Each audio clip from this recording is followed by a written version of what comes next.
Hello, I'm Stefan. This is True Stories in a Composer's Life. In this episode, I will destroy all the prejudice that you may have about Germans. We're talking guitars and why not every music store owner should actually be one. Did that make sense?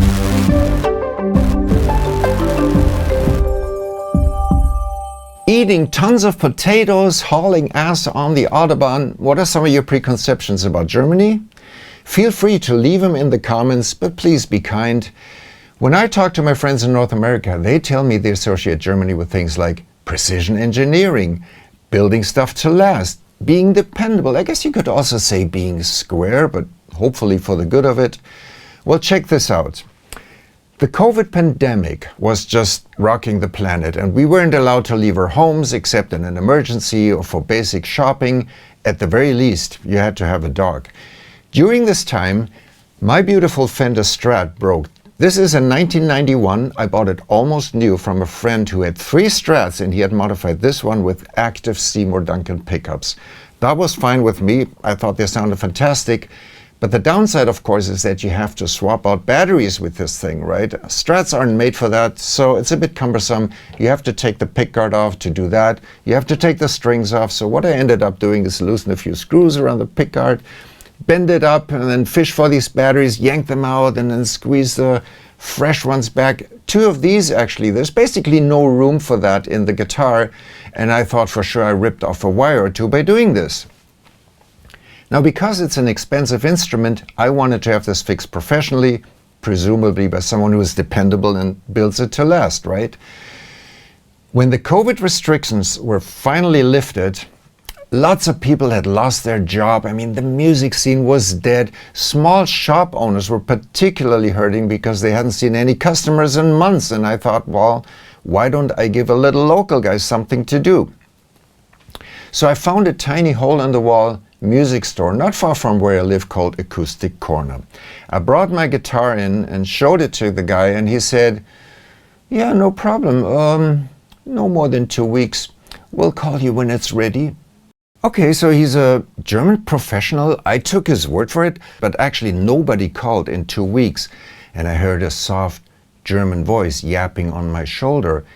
This is not good. The man promised 2 weeks. Now, where is the guitar?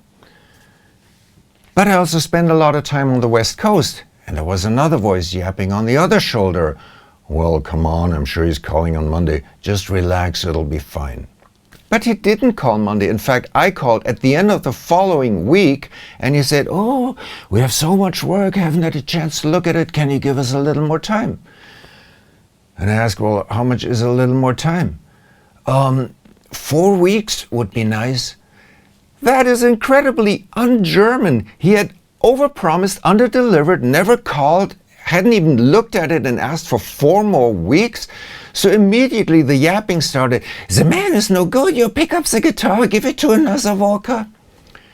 But here it's still like, well, it's not like this is your only guitar, and just give the man the time he needs, it'll be fine. So I said, fine.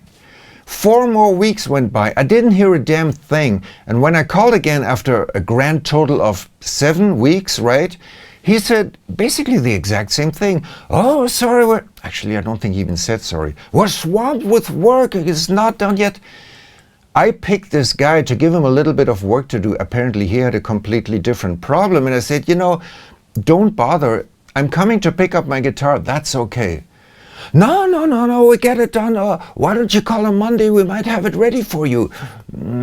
Or at least I could tell you what the problem is. I said, fine. I'm coming on Monday and I will pick up my guitar fixed or not fixed. So that Monday I called ahead of time just to make sure he's there because his shop actually doesn't even have regular opening hours. And he goes, yeah, so the deal is you have 2 broken pickups, only 1 is still working, but don't worry about it. We get it all fixed up for you. We install you 3 new pickups. We have them all professionally wired up. It's going to cost you no more than $100. You can pick up your guitar Wednesday. I better make it Thursday. You know what? Why don't you come on Friday and it's all ready for you? And I said, well, if my guitar is ready Wednesday, why do I have to wait till Friday? Yeah, because I actually have to pick it up from the tech shop, which is somewhere else, and also I need some time to tune it. I'm like, did you say you have to tune it? Like, what do you mean? Now he was getting annoyed with me because apparently I started asking stupid questions, and he's like, oh, you're a guitar player, right? Yeah, so? Well, a guitar has to be tuned.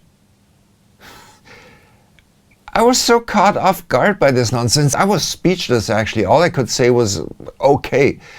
But as soon as I hung up the phone, of course, there's all this, I told you the man is an idiot, he doesn't know the guitar will be out of tune when you come back to the home. Well, I'm surprised he didn't offer you a subscription for his weekly tuning specials. Whatever, I mean, this was so absurd, I couldn't stop thinking about this, and because of that, I completely forgot about the rest of the conversation. He said he would install 3 new pickups for $100, Euro bucks, which means he would rip out the guts of my beautiful instrument and install probably the cheapest set of Chinese knockoffs in his shop. I jumped back on the phone. I was practically hyperventilating. I said, what kind of pickups are you putting in my guitar? That was it. I was taking too much of his precious time. He gave me the phone number of his tech shop so I could find out for myself. He wasn't even going to deal with me anymore. So I called this tech guy, only hoping it wasn't too late. But that guy was totally cool, and he said, no, I'm not actually doing anything. And I'm like, what? But your boss said you'd install 3 new pickups for $100 and my guitar would be ready Wednesday. Like, what pickups? And he's like, no. I don't even know what to put in. Now, calm down, I'm not doing anything to your guitar. So I called the shop again on the risk of aggravating this man even further, and I said, listen, I just talked to your tech guy. And he's like, oh yeah, my tech guy, huh? He's a real pro, right? He really knows what he's talking about. And I'm like, well, maybe so, but actually he hasn't done anything. And he's not even planning on doing anything. No answer. I said, listen, I want my guitar back. Believe it or not, he still made me wait until that Friday, even though there was nothing else done to this guitar, including tuning. And when I finally showed up, 2 more incredible things happened.